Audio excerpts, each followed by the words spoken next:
Hello friends, आज का हमारा टॉपिक है हुमायूं और आज हम पढ़ने वाले हैं हुमायूं के बारे में। तो आइए फ्रेंड्स अब स्टार्ट करते हैं।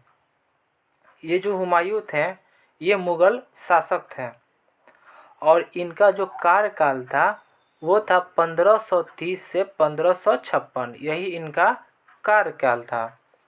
और इनका जो जन्म यानी कि हुमायूं का जो जन्म हुआ था वो 6 मार्च 1508 में इनका जन्म हुआ था।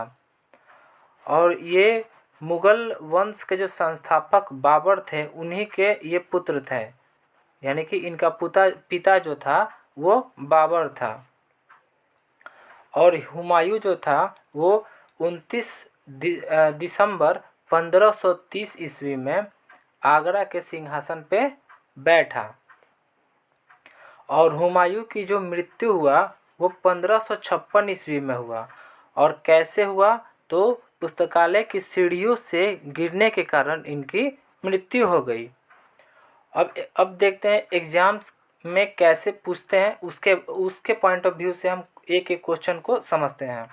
एग्जाम्स में ऐसे पूछा जाता है कि हुमायूं का जो जन्म हुआ था वो कौन से ईस्वी में उनका जन्म हुआ था। तो 1508 ईस्वी में हुमायूं का जन्म हुआ था। फिर क्वेश्चन एग्जाम्स में ऐसे पूछा जाता है कि जो हुमायूं का जो कार्यकाल था वो कितने ईस्वी से कितने ईस्वी तक था। तो 1530 से 1556 ईस्वी जो था इनका कार्यकाल था। और ये भी एग्जाम्स में ऐसे भी पूछा जाता है कि जो हुमायूं थे उनके जो पिता थे वो कौन थे। तो हुमायूं के जो पिता थे वो बाबर थे। फिर कैसे क्वेश्चंस बन सकता है कि जो हुमायूं है ये जो है इनकी मृत्यु कब हुआ था। तो 1556 में इनकी मृत्यु मतलब हो गया था। और इनकी मृत्यु कैसे हुआ था? तो पुस्तकालय की सीढ़ियों से गिरने के कारण इनकी मृत्यु हो गई थी। तो हमारा क्वेश्चंस ऐसे ही बनता है एग्जाम्स में। तो अब आइए फ्रेंड्स इसके आगे देखते हैं क्या है। आगे देखते हैं फ्रेंड्स। तो आगे हुमायूं के 4 भाई थे। 4 भाई थे हुमायूं के, कौन कौन थे? तो एक थे कामरान, एक हुमायूं, एक अस्करी, एक हिंदाल। तो एग्जाम्स के पॉइंट ऑफ व्यू से मतलब कि एग्जाम में कैसे पूछा जाता है, तो एग्जाम्स में ऐसे पूछा जाता है हुमायूं के कितने भाई थे। तो हुमायूं के 4 भाई थे। नाम यहाँ पे लिखा हुआ है फ्रेंड्स। आगे देखते हैं। 1531 ईस्वी में डेबरा का युद्ध होता है, जिसमें वो किसके किसके बीच होता है। तो वो होता है हुमायूं और शेरशाह सूरी के बीच होता है, जिसमें हुमायूं जीत जाता है और शेरशाह सूरी हार जाता है। ये एग्जाम के पॉइंट ऑफ व्यू से ऐसे पूछा जाता है इसमें कि जो डेबरा का युद्ध है वो कब हुआ था। तो डेबरा का युद्ध 1531 ईस्वी में हुआ था। और कैसे पूछा जाता है, और एक ऐसे पूछा जाता है कि जो डेबरा का युद्ध हुआ था उसमें कौन जीत गया था। तो उसमें हुमायूं जीत गया था और शेरशाह सूरी हार गया था। फिर 1533 ईस्वी में दीन पनाह नामक नए नगर की स्थापना की। मतलब कि जो शेरशाह सूरी थे वो 1533 ईस्वी में दीन पनाह नामक एक नगर का स्थापना किए।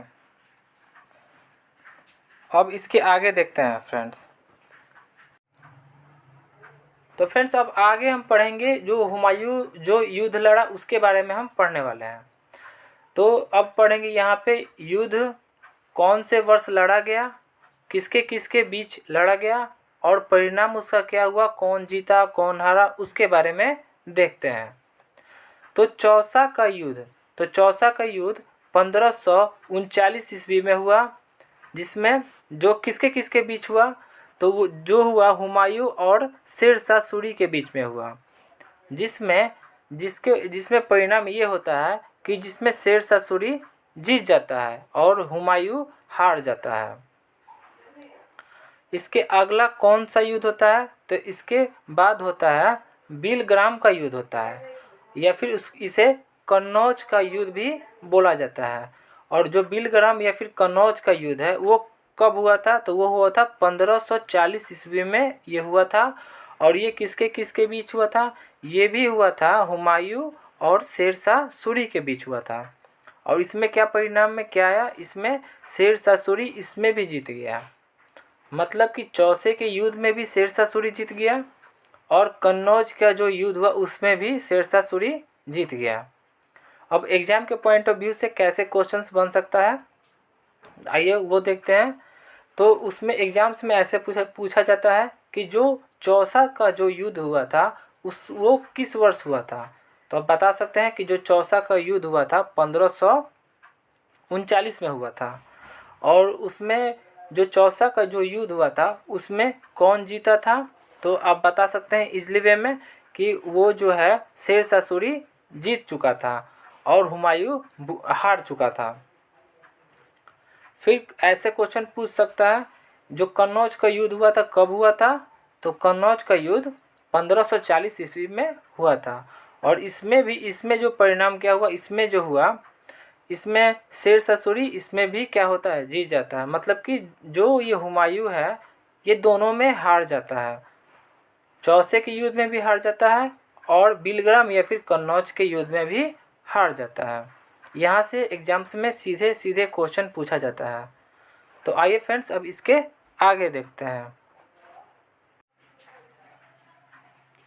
अब 1540 ईस्वी में हुमायूं हारने के बाद आगरा से चला जाता है। तो जो दो युद्ध हुआ था, कन्नौज का और कन्नौज का युद्ध या फिर चौसा का युद्ध, तो दोनों में हारने के बाद जो हुमायूं था वो आगरा से चला जाता है। फिर 1555 में अपनी भाइयों की मदद से फिर वो सिकंदर शाह सूरी को हरा देता है। मतलब कि 1555 में फिर वो आकर और सिकंदर शाह सूरी को हरा देता है। तो एग्जाम्स में कैसे पूछा जाता है? तो एग्जाम्स में ऐसे पूछा जाता है कि जो हुमायूं था वो 1540 ईस्वी में जो आगरा से चला गया, जब उसके बाद वो कितने सालों के बाद फिर वापस लौट के, कितने सालों के बाद? तो 15 सालों के बाद वो वापस फिर लौट के आता है और सिकंदर शाह सूरी को हरा देता है। अब फ्रेंड्स इसके आगे देखते हैं। अब इसके आगे देखते हैं टॉम्ब यानी कि मकबरे के बारे में देखते हैं।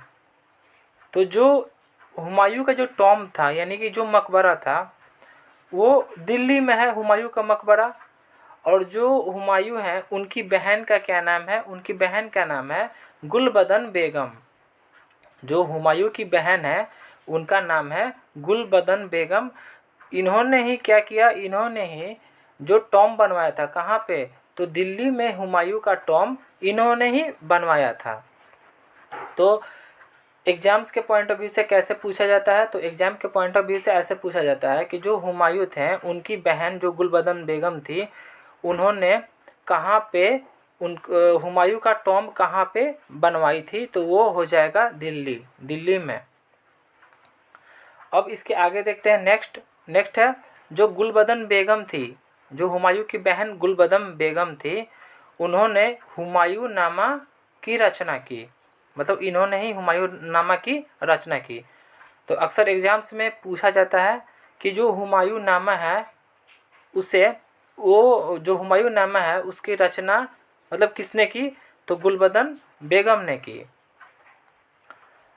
अब नेक्स्ट देखते हैं। नेक्स्ट है जो उनकी वाइफ, जो हुमायूं थे उनकी जो वाइफ थी उनका क्या नाम था? उनका नाम था हमीदा बानो था।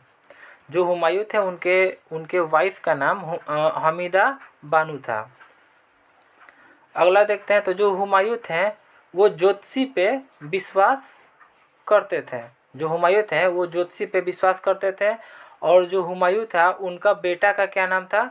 तो अकबर था। और उनके बेटे का जन्म कब हुआ था? तो 1542 ईस्वी में अकबर का जन्म हुआ था। तो आई होप ये वीडियो आपको पसंद आया होगा। अगर आपको वीडियो पसंद आया होगा तो वीडियो को लाइक करें, चैनल को सब्सक्राइब करें। और अगर आप चाहते हैं इसके पहले बाबर का वीडियो देखने के लिए, तो इसके पहले मैंने एक वीडियो प्लेलिस्ट में डाल रखा है, आप वहां से देख सकते हैं। Thanks for watching.